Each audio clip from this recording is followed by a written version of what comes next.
something curious about this broadcast. Audition libre.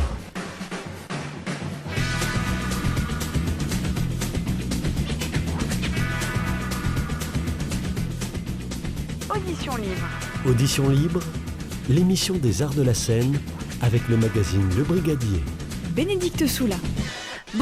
Bonjour et bienvenue dans Audition libre, une respiration hebdomadaire, je trouve, en ces temps de sinistrose, anxiogène, j'ai envie de dire.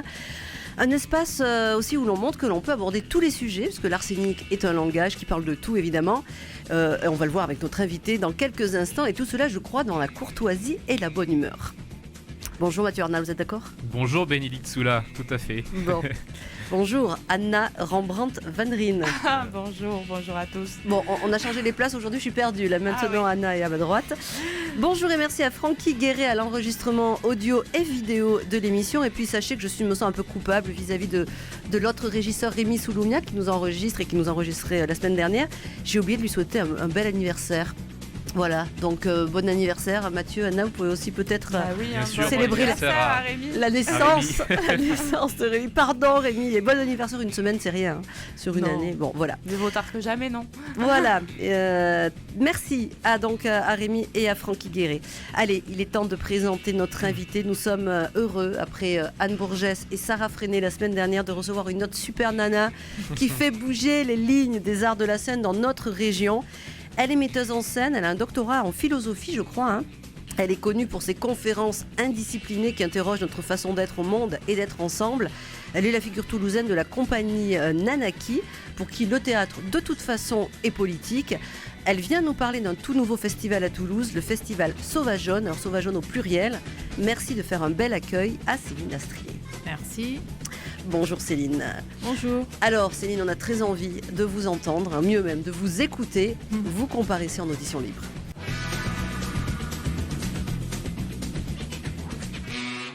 Audition libre, interview. Mathieu Arnal. Oui, alors Céline Astrier, donc avec la compagnie Nanaki, vous lancez un tout nouveau festival sous-titré Fabrique des imaginaires et agir écoféministe qui va se dérouler du 19 au 21 mars. Alors avant de détailler la programmation, pouvez-vous nous définir la thématique, l'esprit de ce festival et pourquoi l'avez-vous inventé ? Oui, bon, initié. Initié, oui, on va dire. Oui. Vous êtes plusieurs, évidemment. Oui, il y a plusieurs personnes. Comme l'a rappelé Bénédicte, ça fait quelques années qu'on mettait en place un cycle de conférences indisciplinées. On en a fait 18. Ça s'est plutôt bien passé. On a eu vraiment de bons retours. Et puis, c'était une belle aventure de mixer ces choses-là et puis de réinventer un petit peu... toute mesure quand même gardée, toute proportion gardée, le lien entre le public, les propositions artistiques, les artistes et aussi un espace de débat politique. Et là, l'idée, c'était de prolonger ça, mais de manière un petit peu plus assumée, ou pas forcément assumée, mais plus ambitieuse, on va dire, c'est plus ça. Et l'idée, c'était de faire des temps forts autour des imaginaires plus minoritaires. Et moi, j'ai eu envie de travailler sur le féminisme et plus particulièrement l'écoféminisme, après avoir lu Starhawk, qui est une sorcière altermondialiste américaine. L'écoféminisme, c'est un mouvement qui est né il y a 40 ans. Et aujourd'hui, c'est le centenaire de la naissance de Françoise d'Aubonne. Dont on va parler, voilà. C'est ma prochaine question. Donc ne spoilez pas. Sauf que je ne savais pas que c'était l'anniversaire de sa naissance.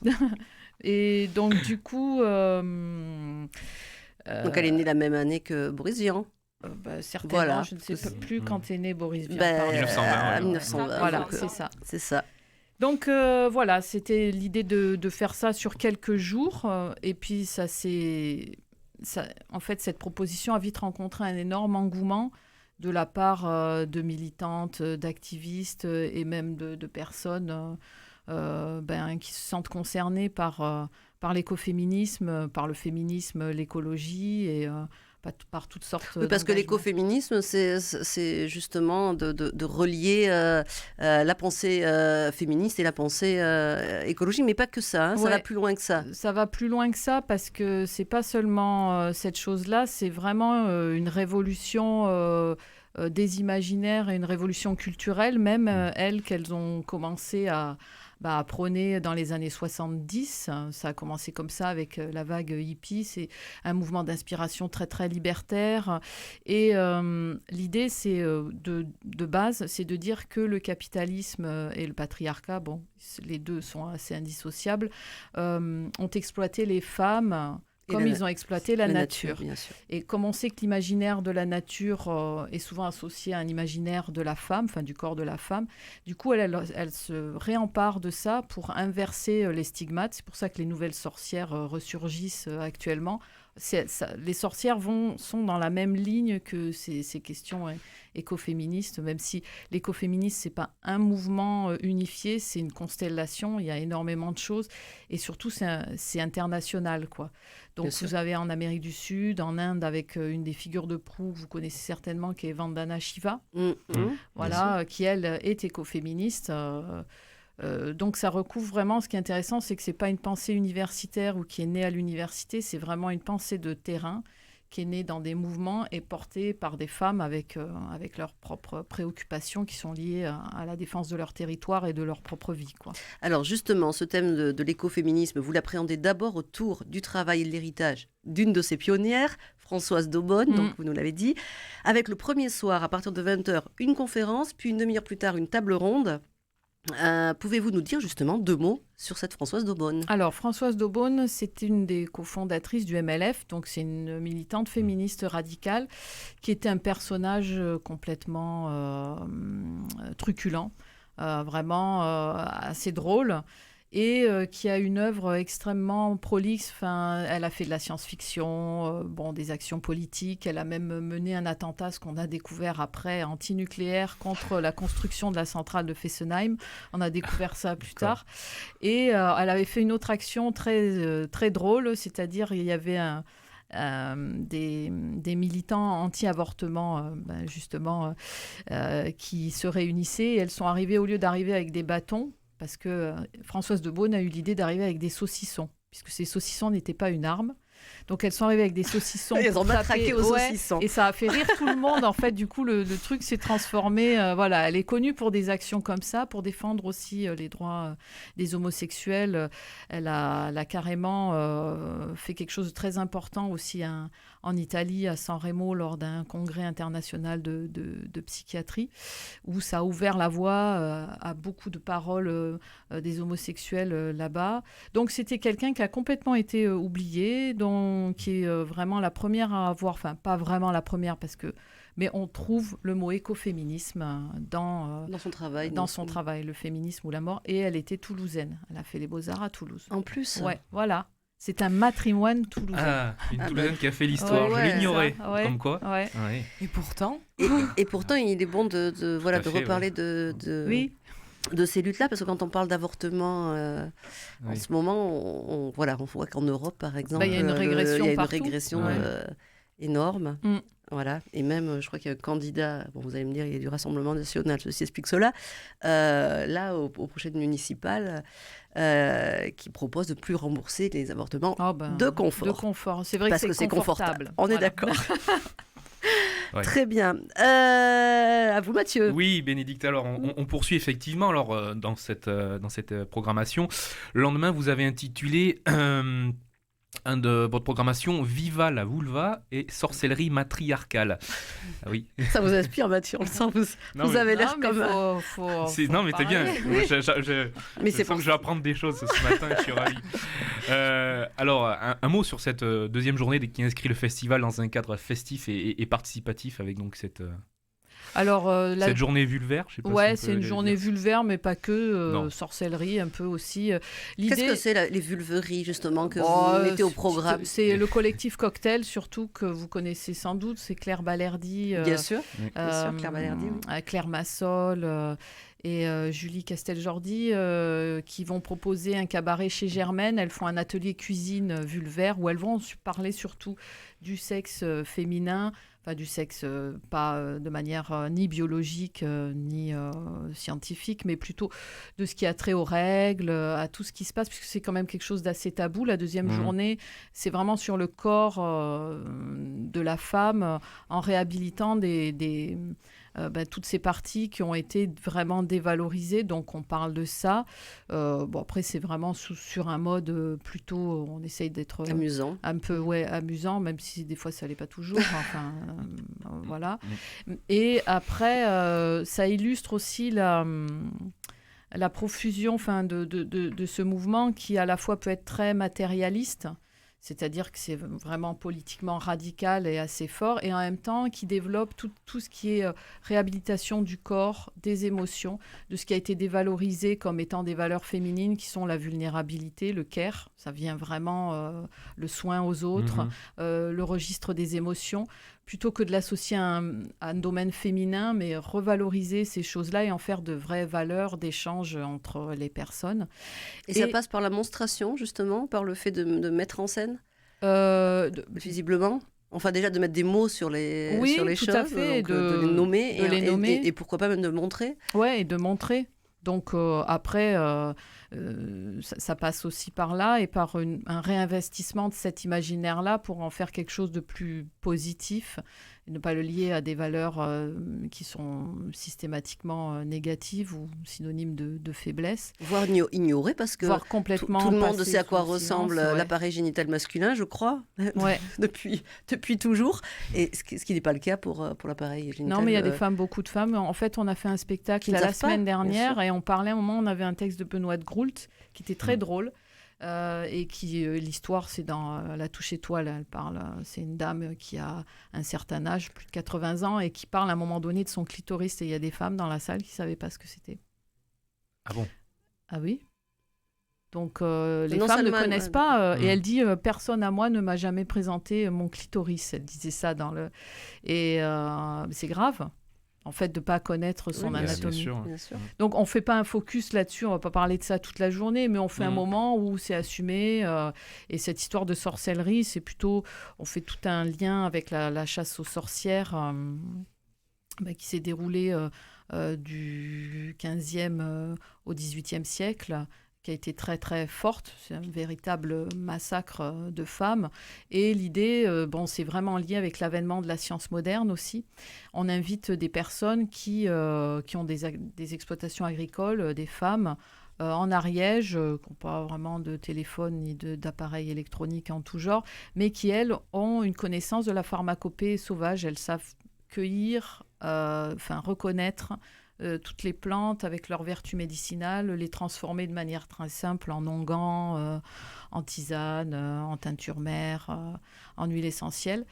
Et donc c'est ça les sorcières. C'est qu'à la base, on a repris un savoir qui était populaire, qu'on réservait aux femmes, et on l'a privatisé comme on a privatisé de toute façon. C'est un moment où arrivent aussi les enclosures en Angleterre.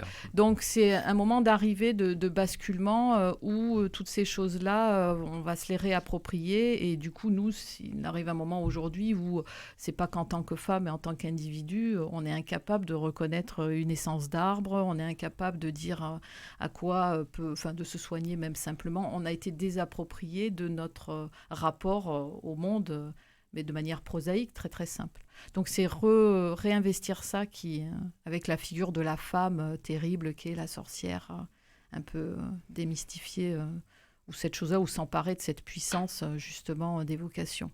Il y a également la projection d'un film documentaire qui s'appelle Sorcières mes sœurs, à ce propos, de Camille Busselier. Oui, alors c'est un docu qui a été réalisé en 2010. Camille, c'est une jeune artiste plasticienne qui a fait Le Frais de moi et qui se dit aussi sorcière, qui a sorti un livre chez Cambourakis qui s'appelle, alors je ne sais plus, elle m'excusera, le titre exact, c'est Manuel du féminisme ou Petit guide du féminisme divinatoire. Ouais. Et donc, elle est attirée par... c'est une jeune femme qui est attirée par tout ce qui est sorcellerie. Donc aussi, c'est savoir pourquoi les jeunes... Il y a beaucoup de jeunes qui sont attirés par ça. C'est assez glamour. Enfin, il y a même des séries qui ressortent sur ces questions-là. C'est une question d'empowerment aussi des femmes, je pense, simplement. Et là, il y a 4 figures de sorcières différentes. Très bien. Alors, un des concepts aussi importants de l'écoféminisme s'appelle reclaim, un terme qui vient de l'écologie et qu'on pourrait traduire par le fait de régénérer, de réhabiliter la nature et la féminité, vous nous l'avez expliqué. Donc, c'est l'idée de se réapproprier sans retourner en arrière, de réparer des choses dégradées, mais en les réinventant, explique Émilie H. Comment cette notion se cristallise-t-elle dans votre programme ? Et notamment lors du dernier jour du festival, dont on n'a pas encore parlé, justement. Alors, dans le dernier jour, on se focalise, c'est un focus qui se fait. Il faut dire que tout est vraiment participatif aussi. C'est un festival où il n'y a pas que de la programmation, où on consomme... même on peut consommer des ateliers aussi, hein, ça, c'est pas indissociable, mais... il y a les ateliers, je crois, mixtes et non mixtes, hein, ça dépend. Mais il n'y en a pas beaucoup, en mixité choisie. Il n'y en a que 3 sur 15. Donc ça va, on a quand même été... parce que c'est quand même un festival ouvert à tout le monde, inclusif, quoi. Donc on a même travaillé sur les questions de personnes à mobilité réduite et qui ont des handicaps. On a essayé d'être le plus ouvert et ouverte possible. Donc le dernier jour, en fait, il s'est trouvé qu'on a rencontré... on s'est rencontré avec les réalisatrices du film Ni les femmes ni la terre, qui est projeté ce soir à l'American Cosmographe et sera suivi d'une table ronde avec Geneviève Azan et les réalisatrices. C'est moi qui vais faire l'animation. Et ce film se déroule en Amérique du Sud. C'est un docu, en Argentine et en Bolivie. Et on voit la force de femmes, justement, qui sont des femmes généralement pauvres, qui sont des mères, et on les voit comment elles luttent contre les violences faites aux femmes dans les villes, et plus on avance dans le film, plus on va sur les territoires et on arrive aux primo-habitantes.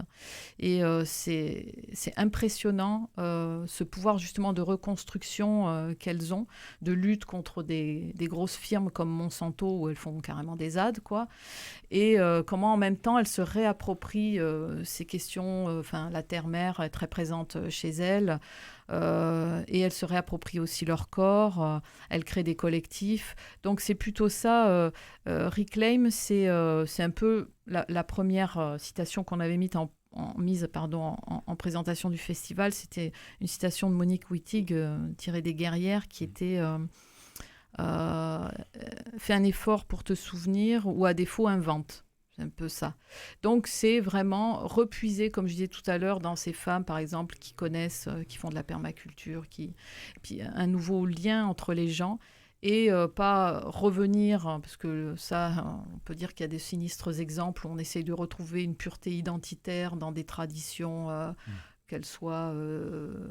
parce que c'est vrai que nous, on a aussi été... Il y a le peuple celte qui a beaucoup vécu sur nos territoires, et on s'aperçoit que c'était aussi un peuple, ces gens-là en parlent beaucoup, qui avait une forte relation animiste avec la nature, et ça a laissé beaucoup de traces. Nous, on fait une résidence de territoire là-dessus, à Cahors, dont le nom vient notamment des Celtes. C'est assez... Donc, le nom Cahors vient de... Ouais, c'est les Cadurques bien sûr. Qui vivaient... D'où les Cadurciens. Voilà, c'est ça. Et donc, c'est un petit détour pour dire que, voilà, on a tout un héritage culturel, mais il faut le réinventer tout le temps, sans ressaisir. Et effectivement, on arrive à un point où, aujourd'hui, on ne va pas le ressasser, mais... c'est assez extrême, quoi. Ce système, il fonctionne pas, il est discriminatoire, il est oppressif, donc il est important, et c'est bien que ça passe par justement des personnes, des êtres qui ont été à la fois opprimés, qu'ils sont toujours, de réinventer des choses à partir de leur endroit. Oui, on voit que votre festival est très bien pensé, justement, en terminant, alors outre avec cette fête organisée par le collectif La Petite. Non, c'est ça ? Oui, c'est ça. Rappelez-moi le titre de la fête. Girls Don't Cry. Girls Don't Cry. Girls Don't Cry Party. Donc là, Girls Don't Cry Party. Ouais. C'est comme chez Astérix. On finit avec la fête, la musique, etc. Mais voilà, c'est très bien pensé également parce que vous finissez avec cette ouverture, ce reclaim. On ne regarde pas en arrière, on réinvente. Ça, je trouve que voilà, vous avez bien organisé. Puis comme vous dites, c'est ouvert à tout le monde. On voit tous les sujets que ça traverse. Oui. Vous nous avez parlé de militantes ouvrières, etc., des luttes écologiques, Oui, antinucléaires notamment. antinucléaires, On a les voilà. bombes atomiques C'est ça. qui sont assez présentes. des sorcières, sont un etc. collectif Donc on voit fabuleux. que tout C'est transversal. tous Ouais. les sujets que ça traverse, que ce thème traverse. Très bien. Peut-être un petit peu parler, parce qu'on était dans les ateliers, des ateliers de l'antémonde. Alors là, on est plus quoi sur les biens communs. Enfin, on est toujours évidemment dans cette réappropriation et cette nouvelle façon de reconcevoir Alors, le lien entre les, ouais, je peux dire deux mots les femmes sur, et la nature. Alors là, c'est carrément de reconstruire un nouveau monde à travers les imaginaires. Les ateliers de l'antémonde, ils ont sorti un livre qui s'appelle Bâtir aussi, qui est un peu une anthologie de récits. Et l'atelier, en fait, c'est un atelier d'imaginaire par la parole. On essaye de construire un nouveau récit par la parole, justement, dans un monde, entre guillemets, post-apocalyptique. Je ne sais plus quel nom il porte, comme je ne l'ai pas sous les yeux. Mais voilà, l'idée, c'est d'essayer de réinventer de nouvelles choses à partir d'un moment où ce moment historique s'est effondré. Donc voilà. Alors évidemment, c'est très dense comme programmation, on ne peut pas rentrer dans le détail, mais sachez qu'en 3 jours, il y a 3 conférences, 2 tables rondes, 12 ateliers, on en a parlé, 9 performances polyartistiques, 3 projections de documentaires, une émission de radio, 2 fêtes, dont la fameuse Girl Don't Cry Party de l'association La Petite. Waouh, vous avez bien bossé pour une C'est pas fini. première édition. Hein. Ouais, en fait, on est entouré de gens qui ont plein d'idées. Donc voilà, il y a une expo aussi qui est très belle. Une expo, Elle a été d'accord. inaugurée le 7 mars. Voilà, on peut déjà aller la voir. Et il y a en fait, en tout, je crois qu'il y a une 50aine d'intervenants, en comptant les artistes de l'expo. C'est c'est énorme. Mais c'est pour Et dire... puis plein de partenaires, on peut peut-être les citer aussi, Ouais. parce que C'est à Mixart, non vous avez créé un vrai l'exposition, engouement, je crois. là. Oui, on a plein de partenaires. La Petite, Mixart, bien entendu, qui est super. reçoit, voilà. Ouais, et puis même, ils C'est sont l'hôte. très, très bien. On est vraiment très bien reçus. À Mixart, on a l'American Cosmographe aussi, Mhm. le Café Itinéraire Bis qui nous a aidé à faire une soirée de soutien, TV Bruit, un média qui s'appelle Lisbeth Newsletter qui est placé plutôt en Bretagne, D'accord. qui est un média inclusif, qui nous a contactés, du coup, qui va être sur place pour faire pas mal d'interviews des invités. Oh, ils nous ont grillés, ceux-là. Les Bretons nous ont... Les Celtes nous ont grillés. Voilà, ouais, ça doit être ça. Le collectif HF. Après, on a Faire Face aussi parce qu'on a un atelier d'autodéfense qui se déroule en amont parce qu'après, elles ont une grosse session d'un projet en Belgique qu'elles ne pouvaient pas annuler comme... C'était un peu dommage, on le fait mais il est complet, donc c'est pas la peine que j'en parle. Voilà. Terra Nova, qui sont nos super partenaires. Onde Courte, qui va faire la captation, peut-être c'est vos collègues, du sabbat radiophonique, qui sera le vendredi soir, le vendredi 20. On a du pain et des jeux, c'est un collectif notamment de femmes qui font de la boulange. Donc elles vont venir avec un four et faire un atelier boulange. Après, on a l'État, je crois, normalement, qui nous finance. Oui, après, on n'est pas obligé de citer les partenaires. On va pas citer les autres. Mais oui, parce que j'étais sur le petit logo, très joli, charmant, avec Marianne. Voilà, le Centre culturel Henri Desballes, chez qui on était, je parlais la semaine dernière, puisqu'on a inclus les actions qu'on faisait dans le festival aussi en amont. Voilà. Très bien, on rappelle les dates. C'est du 19 au 21 mars. Voilà, c'est ça, à Parfait. Et oui, puisque vous allez aussi célébrer l'équinoxe. Oui. Du printemps, le 21. Normalement. En fait, dans le passage du 20 au 21 à minuit, avec une chamane. Voilà. Oula, tout ça est très mystérieux. Ouais, ça se passe où, ça? Sur le parking, c'est très... De Mixart? Ouais. D'accord. Voilà. Bon, on va voir. Un sacre de printemps. Oui, c'est un peu ça. Revu et corrigé par les Sauvageonnes. Très bien. Bah, écoutez, je crois qu'on n'a rien oublié de... Non, je crois pas, c'est bon. On a quand même... Puis venez voir, c'est surtout ça Ouais. aussi. Voilà. Soyez curieux et curieuses. Oui, on a un petit peu dépassé le temps. Donc, oui, c'est normal. Bon, eh bien... Oui, c'était passionnant. Ça en valait la peine. Très bien. Timing, Donc, je ne dirai pas que le nouveau brigadier est sorti, puisqu'on a dépassé le temps. Et qu'il est partout dans les points presse. Demandez à vos Montrez la une, Bénédicte, peut-être. Montrez la une. Où est la caméra? J'ai toujours rêvé de dire ça. Où est la caméra? Regardez. Voilà, sur les élections municipales et l'art, on en parle. Voilà. Donc, on a demandé à tous les candidats de nous dévoiler leur projet culturel. hâte de lire ça alors. Voilà. Et comme je dis aussi. Et Céline Astria a posé une question d'ailleurs. À un des candidats, vrai. on ne dira pas lequel. Non, voilà. Il faut acheter. Il faut acheter, vous verrez. Mais on ne va pas se cacher quand même, comme je dis toujours, que le meilleur programme de culturel, il est dans les pages du Brigadier. Voilà, au-delà du dossier. Anna, c'est à vous, avec votre agenda. Voilà.